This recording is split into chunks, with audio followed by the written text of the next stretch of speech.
WHO memberikan indikasi kalau COVID selesai di dunia ini baru tercapai di tahun 2025. Walah, sebuah perjalanan yang panjang sekali ke depannya. Masih 4 tahun lagi. Masih lama ya. Sama lamanya dengan menunggu Newman giliran pegang kendali bernegara. Baik, kita bahas lebih dalam tentang pandemi ini. Dalam kacamata perang, sesungguhnya saat ini adalah masuk kategori perang dunia ketiga.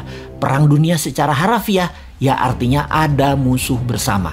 Musuh bersama saat ini adalah makhluk tak terlihat, makhluk kasat mata. Karena masuk kategori perang, maka pasti ada tumpah darah, ada casualties. Yang ujungnya ada yang menang, ada yang kalah. Karena masuk kategori perang, maka sesungguhnya strategi bernegara harus pakai war mode, strategi perang.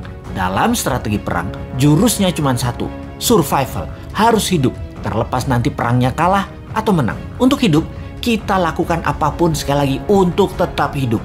Apalagi sebuah bangsa yang harus tetap hidup. Apalagi sebuah negara yang harus tetap hidup. Dan dalam mempertahankan kehidupan bangsa dan bernegara, yang unggul bukan hanya hidup, tetapi juga memenangkan peperangan. Untuk menang perang, kita harus bertempur hebat, punya mental baja, kompak, dan punya strategi jitu.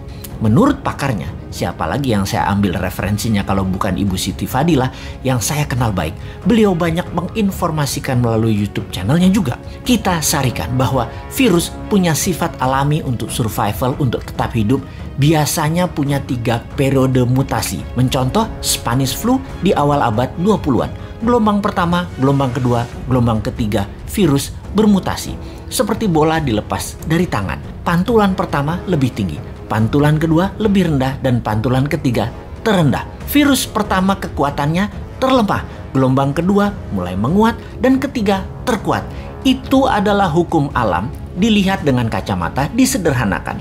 Lalu kita lihat strategi bernegara. Ada yang pakai vaksin solusinya, ada yang pakai imunitas, ada yang keduanya dikombinasi. Amerika di zaman Trump pakai cara yang terlihat kasar, yaitu membiarkan rakyatnya terpapar dengan cepat dengan niat agar herd immunity tercapai alami, juga dengan cepat karena yakin imunitas rakyat Amerika baik dan sistem kesehatan Amerika terbaik di dunia. Casualties atau korban perang di bawah 1,5% ternyata. Saat ini terdapat data bahwa 49% rakyat Amerika sudah terpapar dan punya imun sistem sendiri, dan suntik vaksin sudah mencapai 20% populasi, alias herd immunity sudah tercapai di Amerika saat ini. Vaksin tetap dilanjutkan. Prinsip kebijakan Gedung Putih ala Trump melawan Fauci dan WHO, namun membuahkan hasil positif sekarang. Penasehat Biological Warfare Gedung Putih menyarankan Trump waktu itu, strain gelombang pertama itu terlemah. Secepatnya saja disebar dan paparkan dengan tanpa mengikuti protokol WHO dan Fauci yang sepertinya mau menghambat agar Amerika rakyatnya maskeran, dan strain gelombang pertama kenanya sedikit sehingga vaksin laku terjual setelahnya. Bahaya kalau gelombang pertama dibatasi atau ditahan. Keserang gelombang kedua, pertahanan imunitas masyarakatnya kurang. Jadi gelombang pertama lepas saja. Toh sarana kesehatan bagus. Itulah analisa dan strategi Gedung Putih di masa Trump yang terbukti tidak ada gelombang kedua di Amerika yang telak. Pada saat ini karena herd immunity tercapai, Amerika menang perang melawan COVID. Tiongkok pakai cara kedua, terbanyak pakai vaksin lokal produk mereka sendiri, di mana herd imunitas alami tercapai 20%, yang saat ini 40%-nya ini pakai vaksin, di mana 3 bulan lagi herd immunity di Tiongkok tercapai dengan vaksin lebih dari 60% populasi dan 20% natural imunitas. Tiongkok menang juga perang melawan COVID. Gelombang kedua ketika terlambat vaksin dipakai maka akan berat karena mutasi virus sudah lebih kuat. Dan yang tanpa vaksin terpapar gelombang kedua menjadi berat lagi pengaruhnya atas kesehatan adalah benar.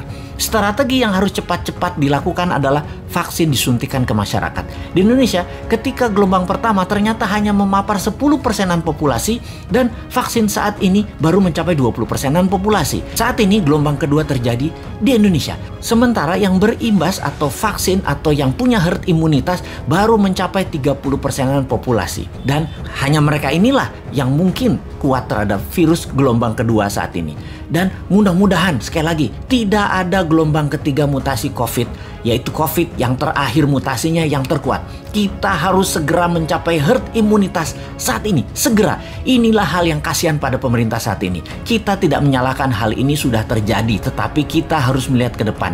Sistem kesehatan kita belum sebaik negara maju. Imunitas vitamin makanan masyarakat juga belum sebaik negara maju. Maka yang terbaik kita bantu pemerintah saat ini dengan PPKM-nya Jawa Bali, kita taat 100%. Diam di rumah selama 3 minggu, gunakan minimum movement selama 3 minggu, makan sehat, hidup sehat, baca buku, dan olahraga. Ini semua karena sudah kadung, dan kadung juga pemerintah beli vaksin banyak banget, sampai 400 juta katanya, untuk memvaksin seluruh rakyat Indonesia. Vaksin ini ada batas waktu, ada expiration date, jadi harus cepat-cepat.